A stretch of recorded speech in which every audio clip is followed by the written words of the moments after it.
the narratives around immigration in our country are wrong. And they're not just wrong, they're wrong and extremely harmful to human beings. And so for me, that became a really important issue to think about. And it affects so many people. 11% of the people in the US are immigrants. And we're in a time where migration is increasing across the globe due to conflict, due to the climate crisis as well. There's just a lot of things that drive migration. And there's so many immigrants in the world today that if you were to gather all of them in one place, it would be like the fifth most populous nation in the world. That's how common it is to migrate.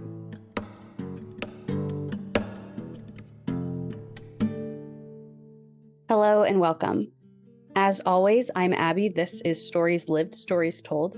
And today, I invite you to join me in conversation with Karen Gonzalez as we take a communication perspective on the stories we tell about migration.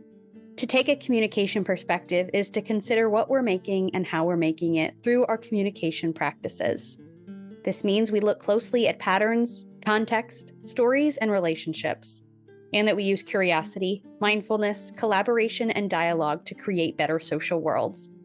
So whether the topic of today's conversation is familiar to you or not, the hope is that using a communication perspective will reveal new ways of seeing and being. At the top of the episode, you heard our conversation partner today, Karen Gonzalez. Karen is a speaker, writer, storyteller, and immigrant advocate who herself immigrated from Guatemala as a child. She's the author of 2 books, The God Who Sees, Immigrants, the Bible, and the Journey to Belong, and Beyond Welcome, centering immigrants in our Christian response to immigration. This conversation with Karen is the second in our series on migration. And I love this as a follow-up to last week's conversation with Dora. So if you've not listened to that, I invite you to start there. I mostly want to let this conversation speak for itself, but I do have one note about the title of this episode. I decided to name this episode Complicating Migration Narratives as I was editing this conversation. My friend Grace, who is a journalist, shared this idea with me of complicating the narrative, which was created by Amanda Ripley some time ago, and it's really stuck with me ever since.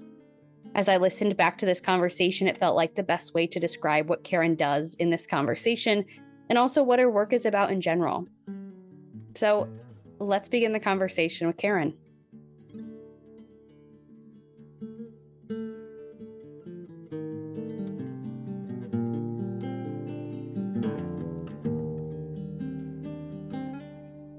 Hi, Karen. Thank you so much for joining me for this conversation today. I am so looking forward to speaking with you. Thanks so much for having me, Abby. It's really good to be here. To start, can you tell us a little bit about yourself? I know it's such a big question to say, who are you? But maybe you can self-select a little bit, knowing the kind of content of the conversation we're going to have today. What are the stories that matter to you and that shape you that can be important context maybe for the people that are listening to our conversation today? Yeah, that's a great question. And I think, first of all, I am an immigrant person. My family moved to the US when I was 9 years old. And, I had no choice but to migrate with them, of course. And so that has been an identity that has really shaped me in significant ways. The idea of living in this liminal space of not, we say in Spanish, ni de aquí ni de allá, neither fully belonging to one place, nor the other. And so that's a significant part of who I am. But throughout my career, I've been a teacher. I worked for a long time in an organization that was focused on serving immigrants and a specific subset of immigrants, refugees. And so that shaped a big part of my career, my professional life, and really opened my eyes to a lot of the realities of our immigration system here in the US. I think other than tax law, immigration is probably the most complex laws within the US. And so for me, it's really important because ultimately it's about people, and people matter greatly. We have a shared humanity no matter where we come from. And so that to me is an important story And so that's a little bit about who I am. What is it about, your own personal experience as an immigrant or other experiences you've had that made you want to focus your whole career on educating or, being involved in helping immigrants? I think for a long time, I was very focused on what many immigrants focus on, which is assimilation. Mm, You just kind of lose identity and you become part of this whole, right? mm, And this was the way that you find belonging. And I understand why people assimilate because it's a matter of survival for many people. The more different you are, the more you suffer in certain ways. mm, It can be discrimination, it could be othering. And so I understand that drive or that instinct toward assimilation. But I began to recognize as I got older that a more important part for me was not assimilating, but rather integrating. That is keeping myself whole, not having to mm, lose so much. There is always going to be loss, but you can lessen the loss certainly by integrating, which means you do maintain your cultural identity, but you also become part of the whole so that you can navigate both worlds very well. And so what I began to see was one, the injustice of the immigration system, that it is very, very difficult. I know a lot of people think, oh, people should just get in line, but there are no lines right. for so many people. Mm, And yet there's a lot of labor needs in the US and in other countries that have aging populations. And so there's this sort of duplicity of a sign at the border that says help wanted and another one right next to it that says keep out. And mm, so I began to recognize that our government is not even consistent in the way that it communicates. Different agencies have different policies. The IRS, Social Security will say, we'll gladly take your payments, undocumented immigrants. But yeah. then the DHS says, we don't want you here. You shouldn't be here. You shouldn't pay anything because you shouldn't be here. So I began to recognize these different dynamics at work and also recognizing that there's this mythology around immigration in the US where we, on the one hand, talk about Ellis Island and the people that Mm, came long ago and built up the country. And on the other hand, we demonize the most yeah. recent arrivals, right? And so it's this very complicated relationship. And so what drew me was one, I saw the way that our system creates a lot of vulnerability for immigrants. I don't think people are born vulnerable. They're made vulnerable by Mm, policies. yeah. And so that became a very important cornerstone for me in the way that I thought about immigration. And then I began to see as well that how much immigrants contribute to the country. And yet at the same time, there's this within the immigration circles, you'll hear people talk about Schrodinger's immigrant, who is simultaneously taking your jobs while also not working and living off public benefits, right? Yeah. So this whole idea about the narratives around immigration in our country are wrong. And they're not just wrong, they're wrong and extremely harmful to Yeah. human beings. And Yes. so for me, that became a really important issue to think about. And it affects so many people. 11% of the people in the US are immigrants. And we're in a time where migration is increasing across the globe due to conflict, Mm, due to mhm, the mhm. climate crisis as well. There's just a lot of things that drive migration, and there's so many immigrants in the world today that if you were to gather all of them in one place, it would be like the fifth most populous nation in the world. Wow. That's how common it is to Yeah. migrate. And so, yeah, I think all of those factors really contributed toward my thinking and researching and learning. And I think my own immigrant history, I started to process the way that I had given up parts of myself, the way that I had believed some of these narratives and internalized them. Mhm. And so all of that kind of contributed to my focusing so much of my writing and work on immigration. And one other interesting thing is I connected with an organization that's based in Boston, that their whole work is just communication around immigration. That's their whole work because they see it as this really important issue, but also the narratives that exist are so harmful. And even some of the positive ones don't have the effect, that people think they will. So, yeah, that's a long way of answering that question. No, that was great and such great points. And I'm so glad you were able to kind of map out and name for us some of those stories that you said, are not just wrong, but harmful, actively harmful for real people in their real lives. And yeah, the, perspective I'm bringing to this conversation is also stories. And I know that is so much of your work as well, not just to talk about your own story, which is a part of it, but also in a much, much broader context, the stories that have been told, the history of migration. I think that feels like such important context, and that maybe if people did have a deeper understanding of that, that could be a new story that sets us down a path of greater understanding, empathy, better policy, Mhm. that's maybe more focused around shared humanity rather than, othering or being based in fear, really.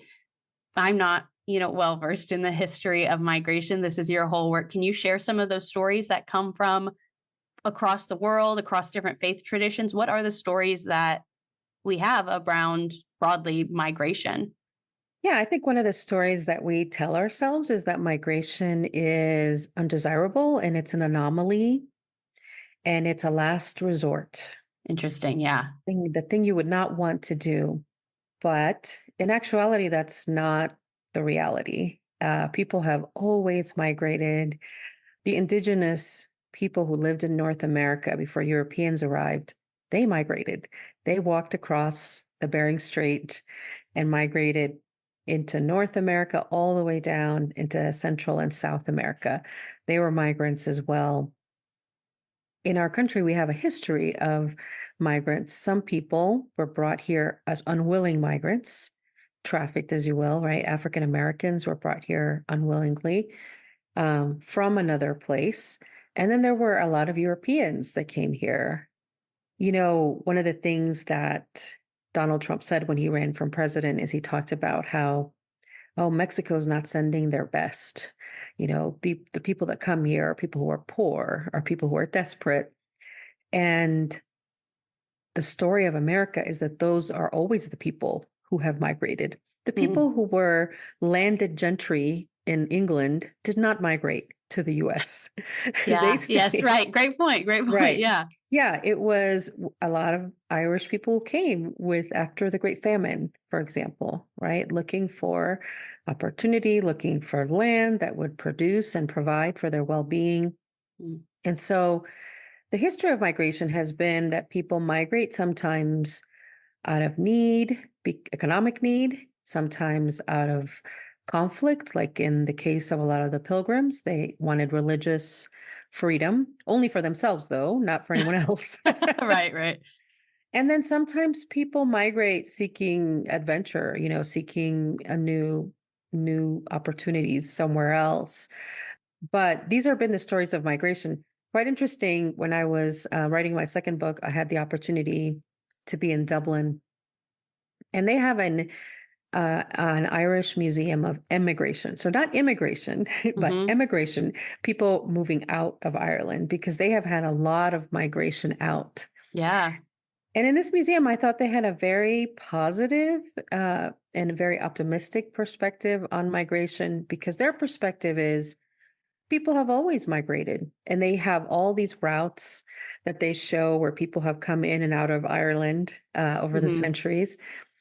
And they have these rooms. For example, there's a room dedicated to Irish people who left Ireland and who made an impact in the United States, who made an impact in Australia. Wow. And Yeah. so people like Joe Biden, people like John F. Kennedy, whose family is Irish historically, are in these rooms.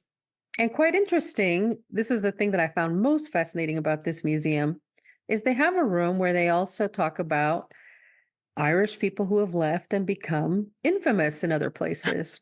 So Oh. you have your gangsters of the 20s and 30s here in the US. And, their introduction to this is, people migrate, but people are just people.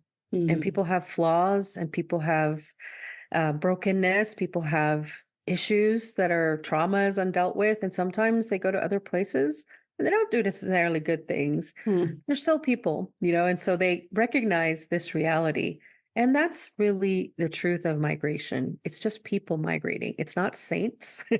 There Right. is no good immigrant or bad immigrant. They're just people, and there are people who are flawed, who will make mistakes, and there are people perhaps who won't.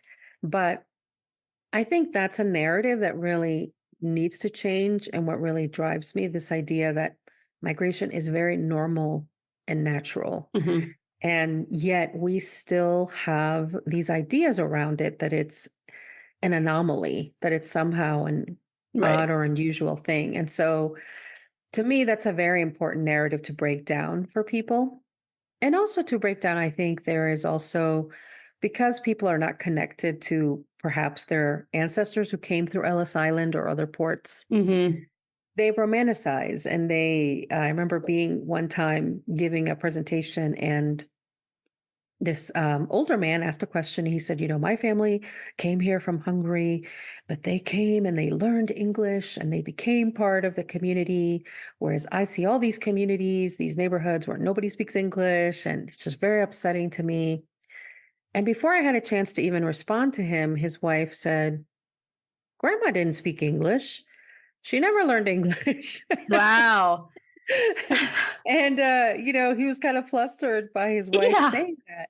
But that's in fact a myth that we perpetuate, that Right. somehow people who came from Europe and from different places came here, learned English immediately, and became part of the fiber Hmm. of the Hmm. country. And that's not true. That's why we have a little Italy in certain East Coast cities, right? That's why we have Yeah. an Irish part of town. That's why Mm. there's a little Havana in Cuba, because for the first generation, migration is a challenge. And while you're working, it's a challenge to learn a language. And Hmm. so, yet these have been myths that we've perpetuated, that somehow the immigrants of long ago were different than the ones that have come today.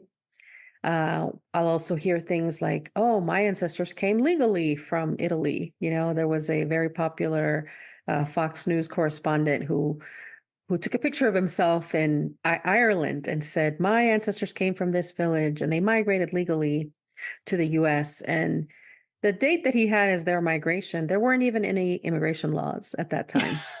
So, so there was no way for Yeah. them to migrate legally, Yeah. Right. Right. But this is another story we tell, that Mm. those people came legally. Mm. No, those people were able to take advantage of a system that at that time Right. was very open. Yeah. And basically, Not like now. if you didn't have tuberculosis or lice, welcome. Yeah. Wow. So it's interesting, the stories that we tell and the way that they change throughout time, and somehow now, but these people are very different. And so, unfortunately, those narratives are unhelpful, because one, it's a myth, but two, it somehow makes it okay for you to now look at this new wave of immigrants differently, right? If you believe that, that's what you will do Hmm. naturally.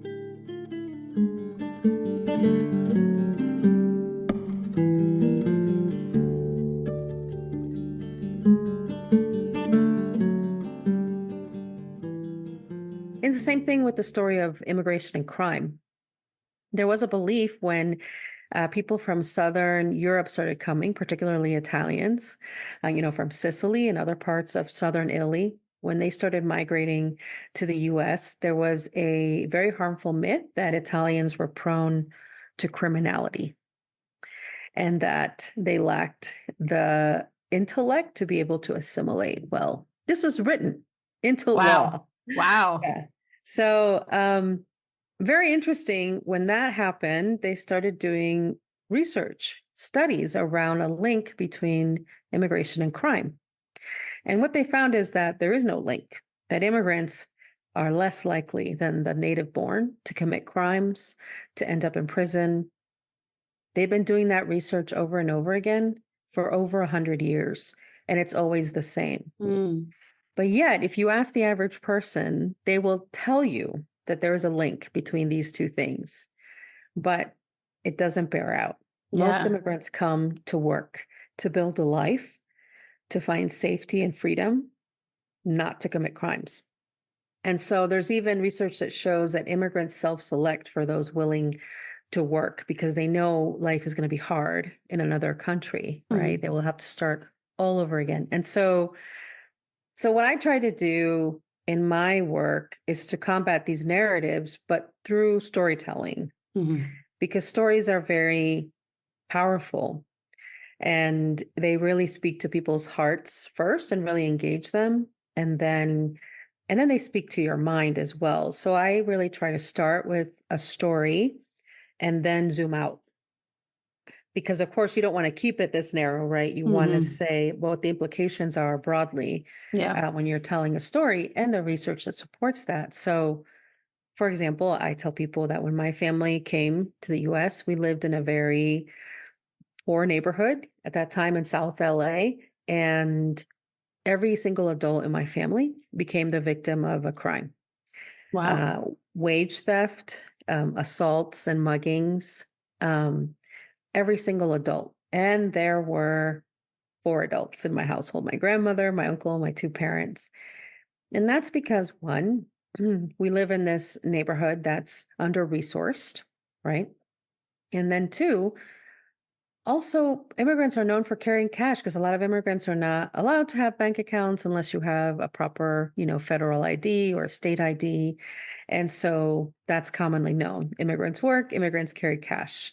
So they became victims. So I tell the story about what happened one time when my siblings and I were out with my grandma. We were little kids, and somebody attempted to assault my grandma and take her purse.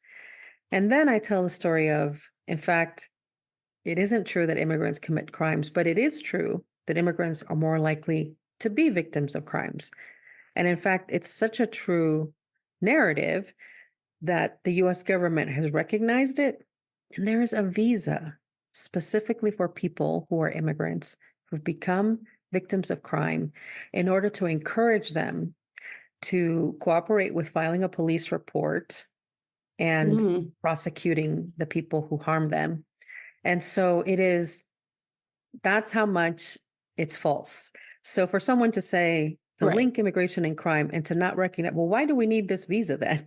Yeah. Yeah. Yeah. Yeah. Right. And Yeah. so that's what I did. I told that story, but then I zoomed out to talk about all the research and what it shows and the fact that immigrants are made vulnerable. And so because of that, they're more likely to become victims. And I mean, it's all kinds of things you wouldn't expect. Like, for example, immigrants typically do the work nobody else wants to do. So in my city, Baltimore, before the pandemic, I think that's probably changed with the pandemic. A lot of the work they were doing, for example, cleaning office buildings downtown after the people who work in the daytime leave, right? But think about that kind of work. You're a woman, you're alone on this, it's dark, and you're alone working on this floor, vacuuming, emptying garbage, cleaning. Anybody could come in and hurt you, and who would hear you, right? So a very common crime is that women who work in agriculture, women who work in these isolated cleaning situations Mm. often become victims of sexual assault Wow. because of the very isolation of their work. So here they are doing work that the rest of us don't want to do, and on top of that, it's work that puts them at risk.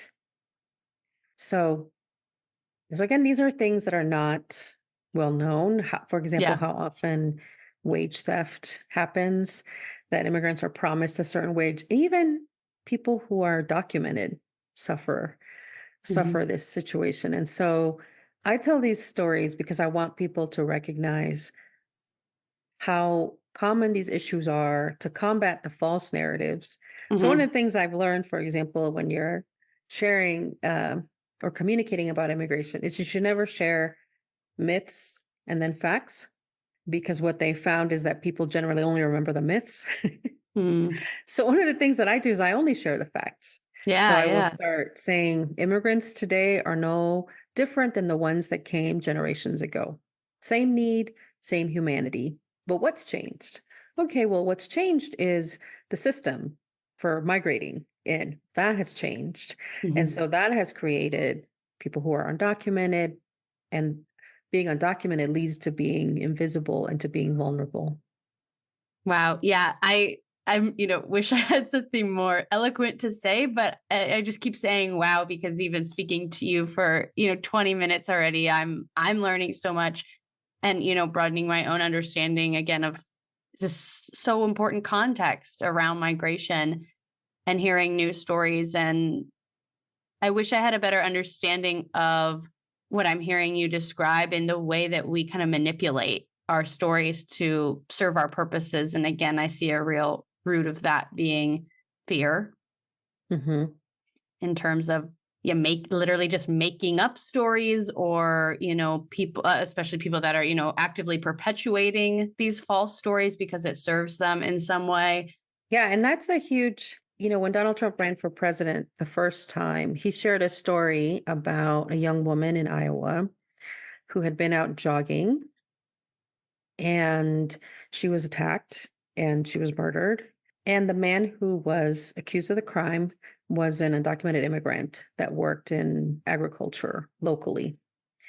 And he made this whole narrative about, see, this is what immigration Mhm. does. This is what immigration causes. This man was undocumented, and look what he did. He sexually assaulted this young woman and he took her life.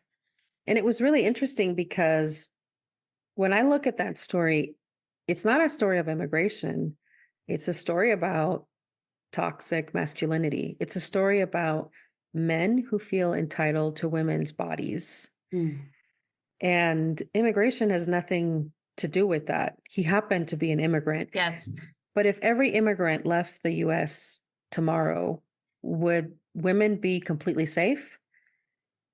No, because No. this Yeah. kind of toxic masculinity would still exist. There would still be men who feel this way. And so to me, he made the story about something that it was not about entirely. And her family Mhm. was very upset by his Yeah. narrative because they felt like she was being used now as a political pawn, Yeah. right? Absolutely. Yeah. So yeah, so I don't shy away from things that have been done by immigrants, because I think it's important to not shy away from some of the things that are Yeah. negative or that seem to affect the issue negatively. But it is important to tell the right story as Hmm. well Yeah. about these things. Yeah. And that makes so much sense to me too, that because the argument for what I see is kind of the dominant story in a lot of the United States, at least, of like just a general fear around immigration, and you hear more bad stories that, like you're saying, connect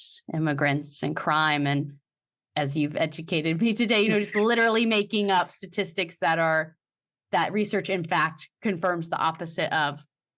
And yeah, interesting to think that just saying something for whatever reason, maybe it's a little bit technology. There is just so much false information out there. And so people will hear a story and don't know to think critically about it or to even question it. So someone like Donald Trump can shape a narrative to serve his own purposes. So it's interesting to think about the effects of the stories we do hear, but also the effects of the stories we don't hear. For example, in thinking about our conversation, I live in Indiana, and I think so many people that live in my region of the United States, it's really easy to forget about immigration and the realities of it, and a little bit of what we've already said, kind of like the humanity, like the human people and their real lives that are, affected by immigration because they're immigrating. That when we're not hearing stories like the ones you're telling that are, I see it as serving a purpose of kind of like humanizing immigration, then that shapes us too. The lack of stories that we're Hmm. hearing shapes us in its own way as much, or in a different way, but, in an equally kind of powerful way as the stories that we do hear. Yeah. And it's interesting, there was a woman who wrote a book called American Dirt, and it was about her story of writing about immigrations. Now, she lives in New York, there's no connection to Mexico, which Mm. she was writing about in this book. But she says she came to research and tell a story. And to me, there are stories that are not helpful. Hmm. And I found her story because a lot of people, she received a seven-figure deal for this book and it became Oprah's book club. Oh, wow. And so it is a story that a lot of people have read and believe. But to me, what's not helpful about those kind of stories, when you have someone so disconnected from the immigrant community telling a story like this, is that then you have stories about immigrants who don't have agency, immigrants who only have needs, immigrants who are just desperate and who have no choice. And the thing about migration is it is a choice to migrate. There are people who do not migrate. There are Yeah, people in right. Syria still today, Hmm. that have not migrated. And so it is always a choice. And it's true that when people arrive, particularly refugees, they have needs. They may have a need to learn a language. Perhaps they have a need to receive retraining for work, and they may have trauma as well, and they may need Hmm. counseling and support to work through Absolutely. that. But they're human beings, and so they also have gifts. They also have talents. They have intelligence. They have skills that they brought that they perhaps knew they practiced in their own country, and so that's not a whole story to talk about when we know when the narrative changed during Donald Trump's presidency around refugees. It became this narrative of, oh, these are people coming to sort of, suck the life out of our country, use up resources. And so the narratives that people perpetuate about refugees are not helpful either, even when they're pro refugees and pro Yeah. welcoming. And Hmm. you have to respect people's full humanity. Right. Um, so I remember in the organization that I worked for, there was a group of women who came from Saudi Arabia.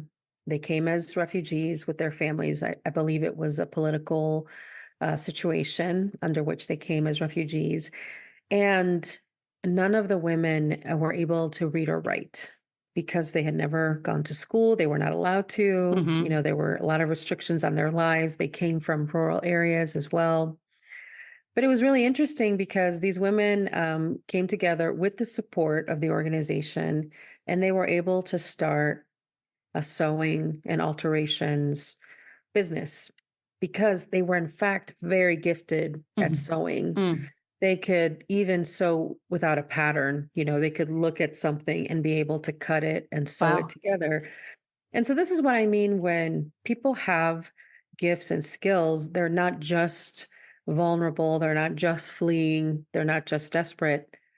All those things may be true, and especially in the beginning for a time, but they also have other things to offer. And this Hmm. is what's often left out of the conversation is, the previous organization where I worked, one of the reasons I left is that it was faith-based. And one of the things I didn't like is that often immigrants were seen as projects for missions, for Yeah. evangelism and proselytizing. Mm. And on the one hand, that bothered me because we should care about people because they're people, not because we can somehow convert them. Right, right.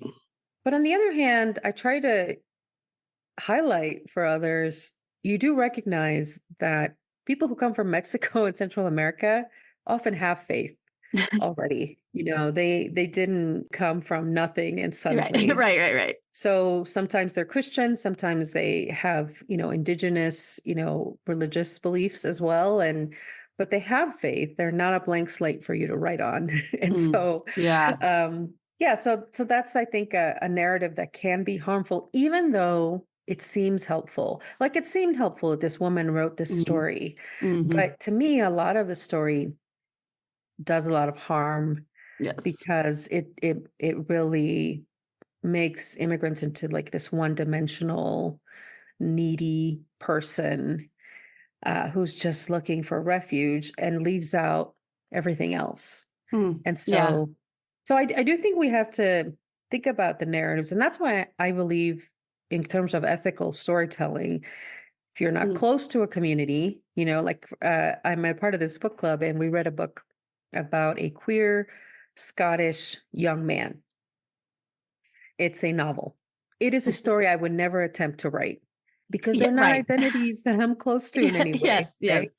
One is Scotland in the modern world, and then it's a story about someone coming of age, and grappling with his sexuality. And so it's the same way, I think, with migration, when people attempt to tell stories and the whole story is just this poor, desperate, person, Hmm. and nothing about, but, she's like these women from Saudi Arabia that were amazing, had amazing skill sets when it came to sewing, and in fact, still run that business today.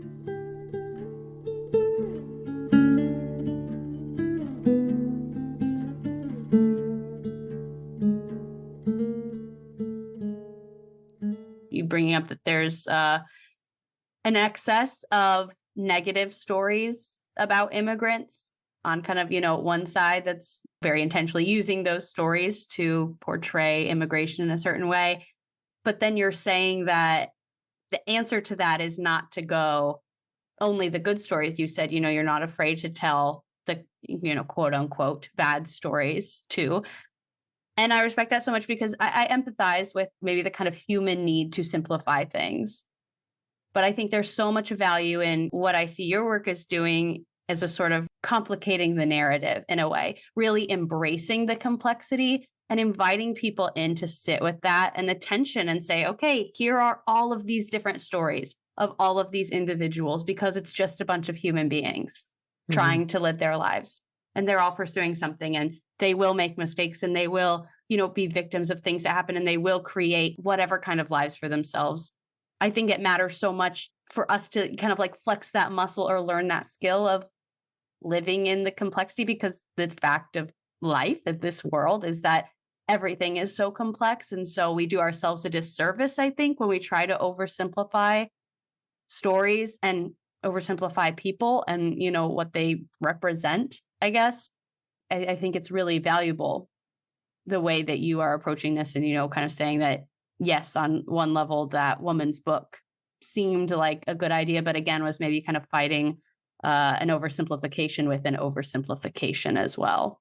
Right. And that's the thing, the nuance and living in the in the Right. middle of what the truth is actually of people is complicated and not always, and I've done it. When I started working in immigration advocacy, I would go to these different communities, and I would always end with a story about an immigrant person in that community. And I just tried an experiment one day, and that sort of woke me up to this. And I just told a story about this immigrant who lived in the community and who uh, was a very hard worker, worked in, Amazon warehouse by day and drove Uber in the evenings. And so far, so good. They were happy. Hardworking is never a narrative that anyone's going to be upset about. Hmm. But then I said that he had gotten married a US citizen, and got divorced not long after he got his green card. And this seemed to be more uncomfortable for people, that it appeared he might have married for residency.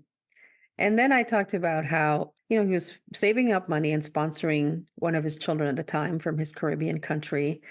And that one of the struggles had been because he liked to smoke marijuana, he had had a conviction. But since marijuana became legal, we helped him to basically erase that from the record so that he could become Hmm. a US citizen. And this seemed to really be upsetting to people. And one woman actually said to me, "This is not the kind of story you want to hear if you want us to support this cause." Yeah. Yeah, It's hard. It is hard to sit in the complexity of people, but it important. is. Yeah. Yeah.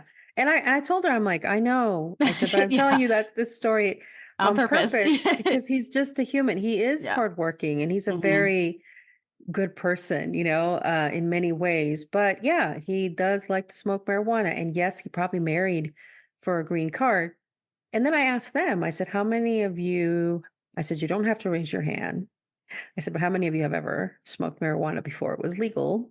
How many of you have been divorced for whatever reason? I said, just, you don't have to raise your hands, Yeah.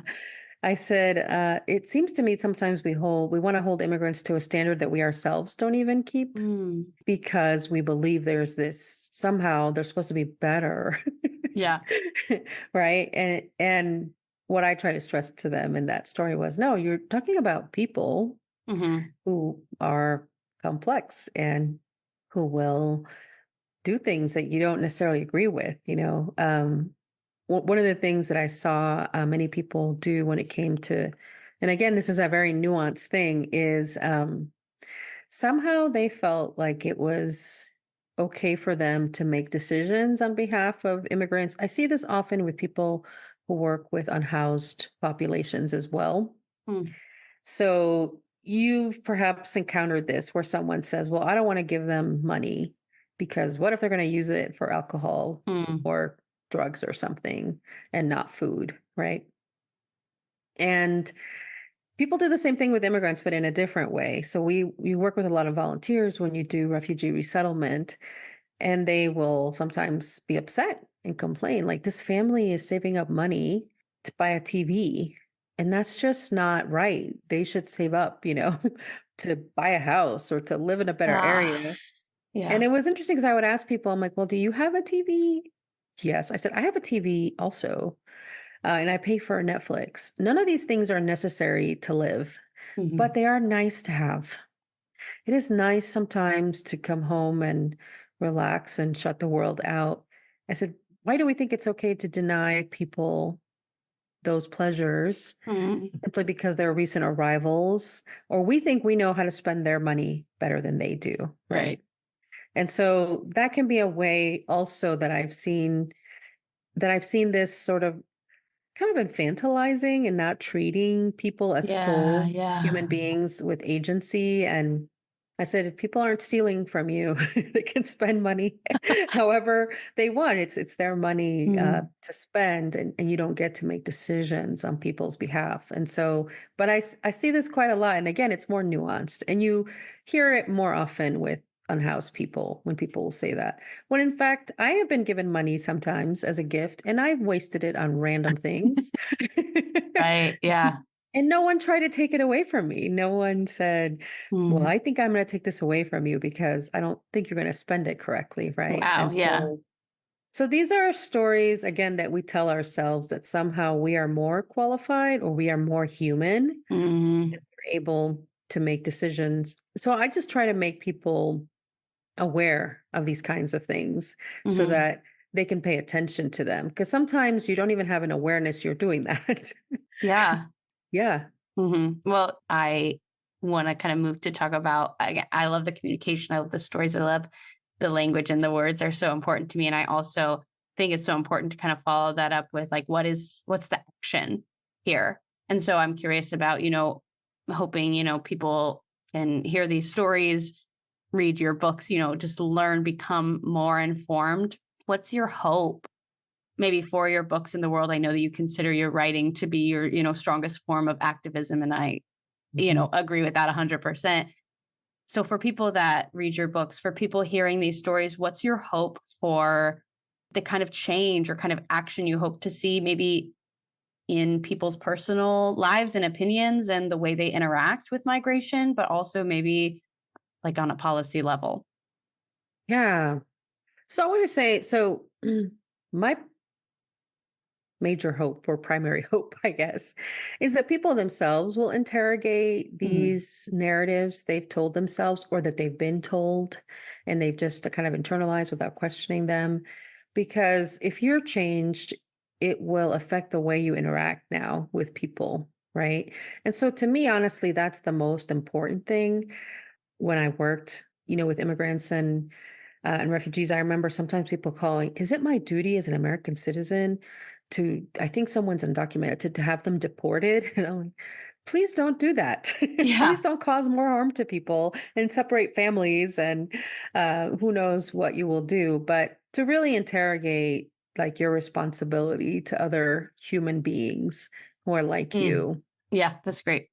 And to think about all the realities, right? All of the ways that we depend in the US on immigrant labor.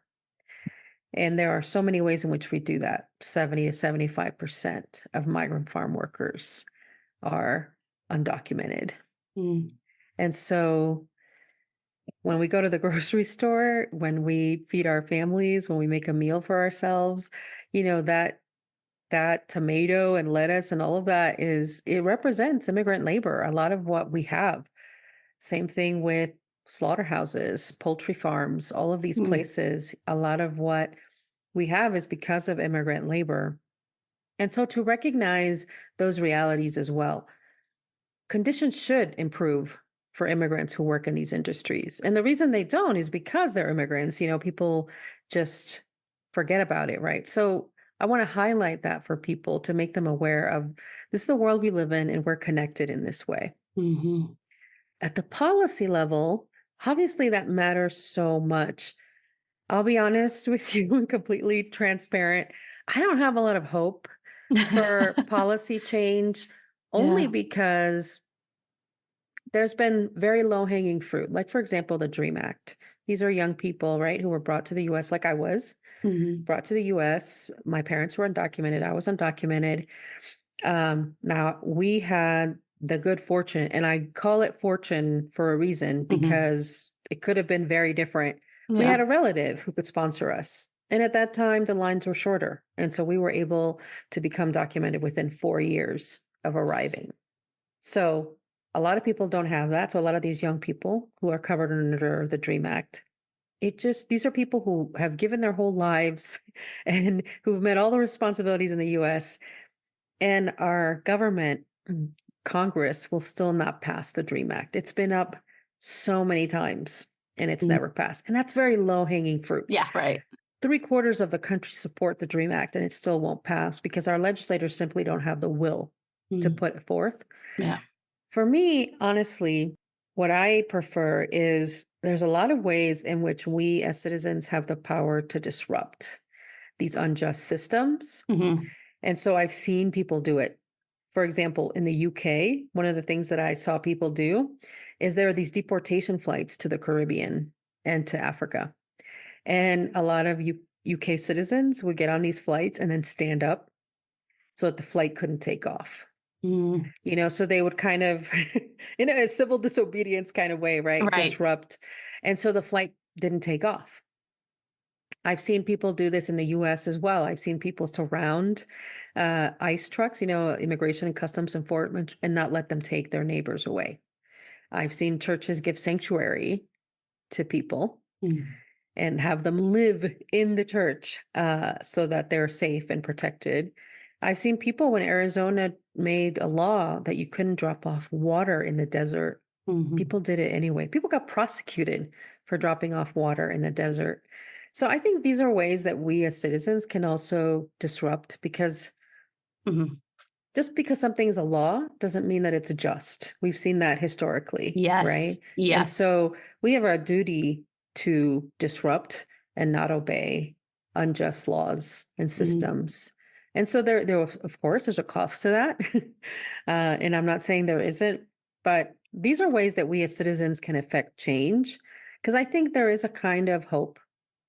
And I read this Christian ethicist writes about this. It's very interesting, but he says there's a kind of hope that is demoralizing, that is unhelpful, because you just sit and wait and nothing ever happens. Yeah. But there is a kind of hope that has legs, that has mobility, and says, okay, these people at the top, the policy people, like they're not doing anything, but we can do something to care Mm-hmm. for our neighbors. Mm-hmm. And so I have hope in that as I've seen that grow more and more. I have hope in people's ability to change and to really be able to affect change in their communities. Yeah, right. But, I don't know. Congress doesn't really inspire me to be hopeful because they've Yeah. not been able to make even the smallest change. So Yeah. that's where I hope, and that's like what I really talk about in my books is Mm-hmm. going in that direction. Yeah, I appreciate you saying that, because I do think that it could be really easy to lose hope, or, to kind of sit in what you were calling, this kind of this hope that doesn't go anywhere, by looking at the top and going, well, nothing's being done, so nothing's ever going to be done. But, there really is, like you're saying, still a lot of change and activism to be done. And that makes a lot of sense to me, because part of, how I understand, like, taking a communication perspective on things is to really believe that, we create our own social worlds through our communication. We build out these social worlds, and, through our communication is how we, kind of indicate what do we value. And again, like, what are the stories that we continue to tell. And so that does put a emphasis on our own personal power to shape our social worlds. And yes, maybe it's not the policy people at the top, which would be great if that could, happen and be a reality. But while it doesn't feel like it is, that doesn't mean there's no action to be done. There's this kind of idea in this communication theory, that's CMM, which is, my kind of theoretical foundation for the podcast. And it's that our stories shape us, but also we shape our stories. And so I think it can become so easy to get stuck on this part of the cycle that is our stories shape us, and we feel kind of beholden to the stories that have been passed on to us. But when you can remember that you also get to, tell new stories or make new meaning even out of the stories that are being told, that, part of the equation feels like the kind of personal power part, to say you go out and affect the world as well. Yeah. And that's exactly where I'm getting at, is that Yes. we can't have this kind of passive, demoralizing hope. We Yes. have to have a more active kind of hope to see the change that we can affect, the way that we can change the story. Yeah, I hear you say that. And I'm, so glad that you have invested, your time and energy to be someone that advocates for that and shares these stories. I do want to leave people with the idea to really challenge the idea that migration isn't just a normal and good thing for people and for countries and their economies. Yeah, Mhm. that sounds like a simple little nugget, but really important. And I think worth people reflecting on a little more. Yeah. Thank you so much, Karen. Yeah. Thank you, Abby. It was really good to talk with you. So good.